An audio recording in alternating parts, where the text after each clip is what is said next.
वेदान्तदेशिकयतीन्द्र कटाक्षलब्धत्रय्यन्तसारमणपद्यगुणं बुधाग्र्यम् नारायणाद्य यतिधुर्यकृपाभिषिक्तं श्रीरङ्गनाथ यतिशेखरम् आश्रयामः।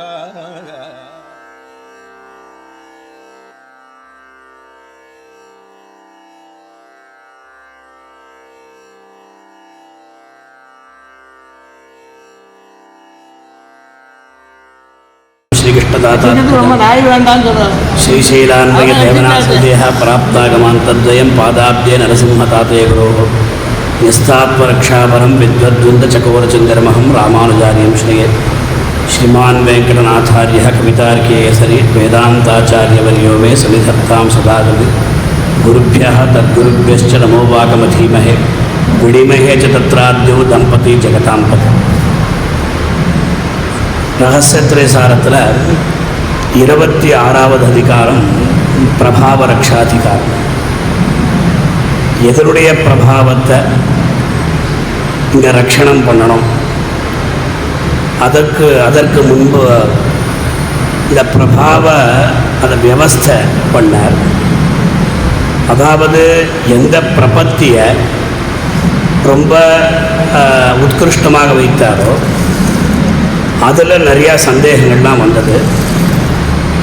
அந்த விஷயத்தில் எந்த உபாயம் இருக்கின்றதோ அந்த உபாயமானது சர்வோத்கிருஷ்டம், அது சர்வ பலவத்து அப்படின்னு சொல்லி அதை ஸ்தாபிக்கணும்னு சொல்லி அதை ரக்ஷணம் பண்ணணும்னு சொல்லி இந்த அதிகாரத்தை ஆரம்பிக்கிறார் சுவாமி தேசிகன். அதில் முதல் ஸ்லோகம் ஷிலாதேஹே ஸ்திரீத்வாதிஹி விபரிணிதி அஸ்து அத்புதமிதம் ததோபி ஏதச்சித்திரம் யதுத தஹனஸ்யைவ ஹிமதா த்ரிணஸ்யைவ அஸ்திரத்வம் ரிபுஷு நிஹதேரேவ ஹிததா பதத்ரேணேவைஹ திரிபுவன பரித்ராணமிதி ச.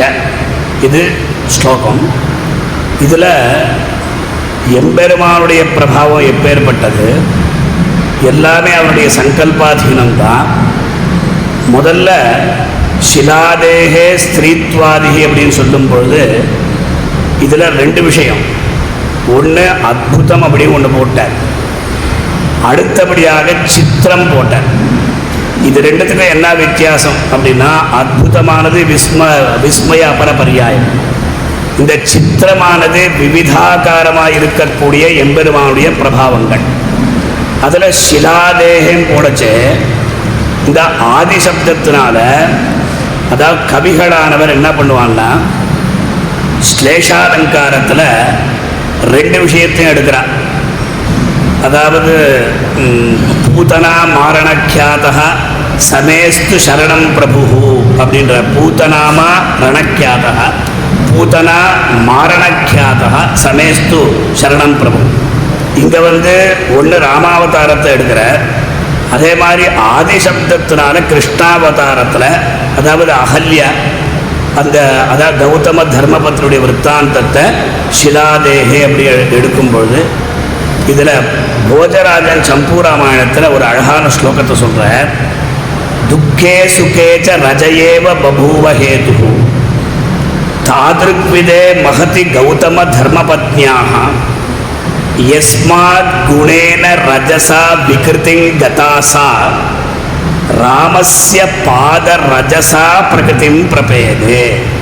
அந்த ரஜோகுண அதை எடுத்து ரொம்ப நல்லா போஜராஜன் சொல்கிறார். அது மாதிரி அகல்யனுடைய அந்த சாப விற்த்தாந்தம் அதுக்கு அதாவது விஸ்திருத்தமாக சொல்லலை. வியாச இவர் குஹன் என்ன சொல்கிறார், அது இதெல்லாம் கூட வியாக்கியானத்தில் இருக்குது. இதில் இந்த அதாவது விக்கிருத்தின்னு சொல்கிறோம் இல்லையா, அந்த விஷயத்தை சொல்ல பாஷாணம், அதான் பாஷாண ரூபேண சாகதா அப்படின்னா. அதற்கு பிறகு ராமஸ்ய பாத ரஜசா சா தாவது அகல்யா ரூபேண புனः ஆகதா அப்படின்னு சொல்கிறோம். ஆதிசப்தத்தினால கிருஷ்ணாவதாரத்தில் உத்தராகர்ப்பத்தில் இருக்கிற அந்த இது பிண்டம் இருக்கே, அது எம்பெருமானுடைய கிருஷ்ணனுடைய அந்த ஸ்பர்ஷத்தினால பாத ஸ்பர்ஷத்தினால மறுபடியும் அது வந்து அதை பரீட்சின் புருஷனாக ஆனார் அப்படின்னார். ஸ்திரீத்வாதிகி விபரணதிகி அஸ்து அத்புதமிதம். இது ரொம்ப அற்புதமான விஷயம், இது இருக்கட்டும் அப்படின்ட்டார். அதாவது இதில் என்ன விசேஷம்னா இதில் காலபேதம் இருக்கு. எப்பயோ நடந்தது, அதற்கு பிறகு எப்பயோ நடக்கிறது. ஆனால் சமான காலத்தில் நடந்த அந்த விஷயங்கள்லாம் காண்பித்து சுவாமி தேசிகன் இது சித்திரம் அப்படின்றார். இதில் அன்பயம் சொல்லச்சே உத்தமூர் சுவாமி ததோபி ஏதத் சித்திரம் எதுத எது உத்தன்னு சொல்ல அந்த ரெண்டு பதத்துக்கு யாதொன்று ரொம்ப அதை பிரசித்தமோ அப்படின்னு அர்த்தம். எது உத, இந்த எது உத இந்த பதமும் கடைசியில் திரிபுவன பரித்ராணம் இதி, இது ரெண்டுமே ஒவ்வொரு பதத்தில் சேரல் தான்.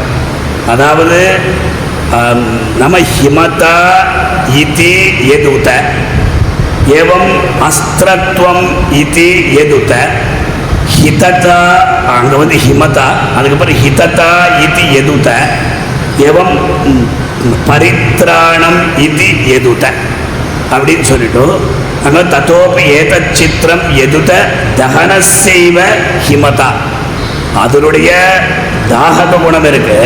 ஆனால் சமான காலத்தில் இங்கே வந்து ரெண்டு விஷயம், ஒன்று பிரஹ்லாதனுடைய விஷயத்தையும் எடுக்கிறார், அதே மாதிரி அந்த இது லங்கா நகரத்தில் ஹனுமானுடைய அந்த வாளுக்கு ஏற்பட்ட அந்த தாகத்தை போக்கடிச்சார். அப்படின்னா இங்கே வந்து எம்பெருமானுடைய சம்பந்தமும் இருக்கு, பிராட்டினுடைய சம்பந்தமும் இங்கே இருக்கு. அதாவது பிராட்டியானவள் சீதோபவ வேண்டினாள். அதனால்தான் சம்பிரதாயத்தில் நமக்கு மிதுனமே உத்தேசம் சொல்கிறமே, எம்பெருமானுடைய பிரபாவம் மட்டுமல்ல பிராட்டினுடைய பிரபாவம் இருக்குன்னு சொல்லி இங்கே காண்பிக்கிற.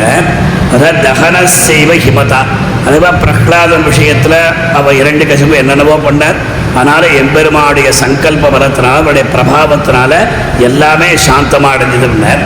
அதே மாதிரி திருணசைவ அஸ்திரத்துவம், இது லோகத்தில் வந்து நம்ம வந்து ஒரு புல்லை பார்க்குறோம், அதுவே அஸ்திரமாக எப்படி ஆறுது அப்படின்னா இது ஆச்சரியம், இது சித்திரம். சுவாமி பெரியாழ்வார் சித்திரகூடத்து இருப்ப சிறு காக்கை முலை தீண்ட அத்திரமே கொண்டு எரிய அனைத்து உலகம் திரிந்து ஓடி வித்தகனே ராமாவோ நின் அபயம் என்று அழைப்ப அத்திரமே அதன் கண்ணை அறுத்ததும் ஓர் அடையாளம் அப்படின்னு சொல்லி அந்த அத்திரம் ரெண்டு, அதாவது லோகத்தில் எல்லாரும் பார்க்கக்கூடிய சாமான்யமான ஒரு வஸ்துவை அந்த எம்பெருமான் அவருடைய பிரபாவத்தினால அஸ்திரம பிரம்மாஸ்திரமாக்கி அவன் மேலே ஏவினார். இது சித்திரம். அத்புதம் அப்படின்னு சொன்னால் அது வேற, சித்திரம்ன்றதுக்கு இது வேற. அது மாதிரி திருணசைவ அஸ்திரத்துவம் ரிப்புஷு நிகதேரேவ ஹிததா. பெருமாள் வதம் பண்ணுறார், எத்தனையோ வதங்கள் பண்ணுறார், வாலிவதத்தை பண்ணார், ஆனால் அவனுக்கு ஹிதத்தை கொடுக்குறார். அதே மாதிரி காளிய நர்த்தனம், அவரை வந்து அடக்கிறார். அவனுக்கு அதாவது ஆழ்வார்கள்லாம் அவன் தலைமையில நீ வந்து ஆடினியே, எங்க சிரசில் நீ ஆடக்கூடாதா அப்படின்னு சொல்லி துஷ்டனுடைய தலைமையில ஆடினி பண்ணையே அப்படின்லாம் ஒரு விஷயத்தை எடுக்கிறார். இதெல்லாம் எம்பெருமானுடைய பிரபாவம். நிகத்தேனேவ இதுவா எவம் பதத்ரேணேவ இக திரிபுவன பரித்ராணம், ஒரு அச்சேதனமான பதார்த்தம் அப்படின்னு சொல்லலாம் இந்த பாதுகை. அதுவே 14 வருஷ காலம் அங்கே வந்து ராஜ்ய பரிபாலனம் பண்ணது அப்படின்னா இது யாருடைய பிரபாவம் அப்படின்னா எம்பெருமானுடைய பிரபாவம் சொல்லலாம். அத்தோட கூட இந்த அதான் பிரபத்தினுடைய பிரபாவம் இப்போ ஏற்பட்டது. யார் வந்து பிரபத்தி பண்ணுறாளோ அது என்றைக்குமே எல்லாருமே காப்பாற்றும். அது எம்பெருமானுக்கு சரணாகதி பண்ணுறோம். அதனால் இப்பேற்பட்ட ஒரு அந்த ரக்ஷணம் பண்ணுவதற்காக சுவாமி தேசிகன் ஒரு அதாவது விசேஷமாக அதாவது ஒவ்வொரு ஸ்லோகமும் அங்கே எடுத்துண்டு இந்த மாதிரி ரக்ஷை பண்ணுறது, இந்த மாதிரி ரக்ஷை பண்ணுறது இப்பேரோட பிரபாவம் இருக்குன்னு சொல்லி இந்த ஒரே ஸ்லோகத்தின் மூலமாக இந்த அதிகாரத்துடைய சாரத்தை சுவாமி தேசிகன் இங்கே தெரிவித்தார். இதுக்கு வந்து 5-6 வியாக்கியானங்கள்லாம் இருக்குது. அதில் வந்து நிஷ்கிருஷ்டமான வியாக்கியானங்கள்லாம் கூட இருக்குது. அப்படியே முதல்ல நினச்சிட்டா எல்லாத்தையும் இது பண்ணலான்ட்டு. ஆனால் இங்கே வந்து இந்த ஒரே ஸ்லோகத்தோட இந்த மாலவனுடைய சன்னிதானத்தில் ஐஷங்கர சன்னிதானத்தில் விஜாபித்து அடியன் உபசம்ஹாரம் பண்ணுறேன். கவிதார்கி சிம்ஹாய கல்யாண குணசாலினே ஸ்ரீமதே வெங்கடேஷாய வேதாந்த குரவே நமः.